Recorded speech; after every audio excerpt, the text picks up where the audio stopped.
Hey guys, what's going on? This is Andrew here today, and we're going to be talking about the PS4 in 2021.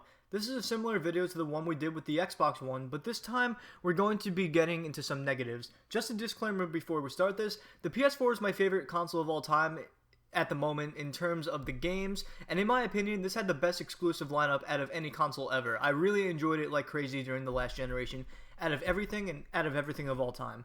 Unfortunately, there are a number of things that have not made the PS4 age very well, and that's what we're going to get to in this video and talk about why it's not worth buying in 2021. The first thing that we have to talk about is a problem that was recently discovered, and that is the CMOS battery inside of the PS4. It is also worth noting that the same thing is found inside the PS5 as well. Basically, what was discovered is that once your PS4's CMOS battery dies, games are found unplayable unless you are able to connect to PSN. Not everyone to this day has a stable internet connection, so this poses a problem to many consumers.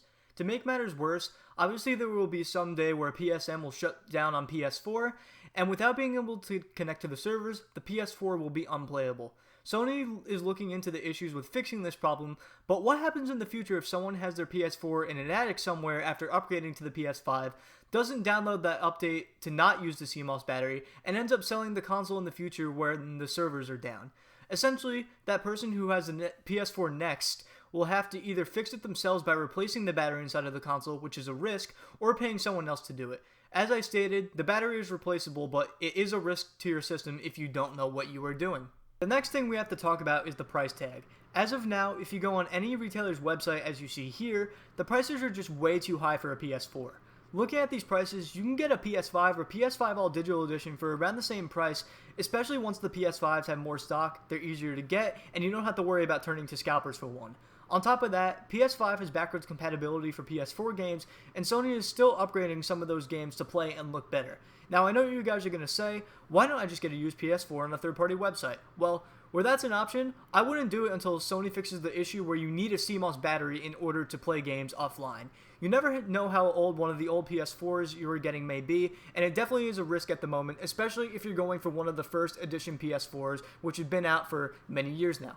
This topic ties into the last one a bit, and that is the topic of the PlayStation Plus collection on the PS5.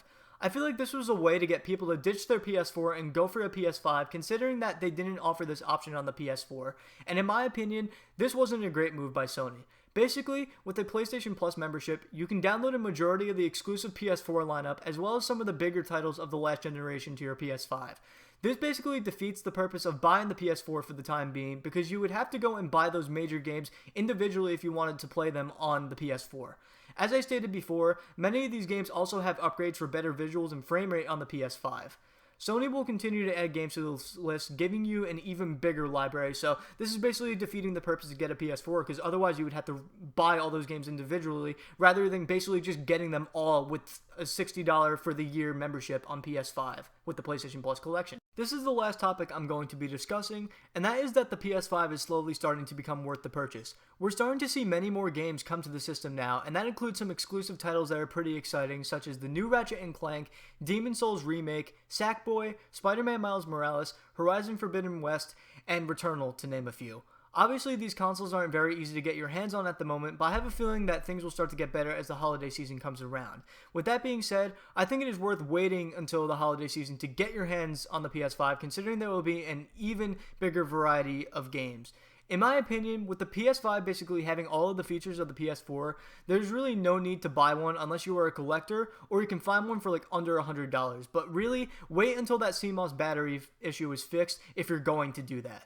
However, if you already own a PS4, it's still a great console to have despite all of those things I've said about it. I love my PS4, and I probably always will. Anyway guys, that's my take on the PS4 in 2021. Some of you may disagree with me on this topic, but let me remind you guys as well, the PS4 is currently my favorite console of all time. I'm not afraid to criticize the platform for its shortcomings as I play everything that there is out there, and if any other console starts having major issues, I'm going to talk about it. So thank you guys for watching my video. I will see you all in the next one.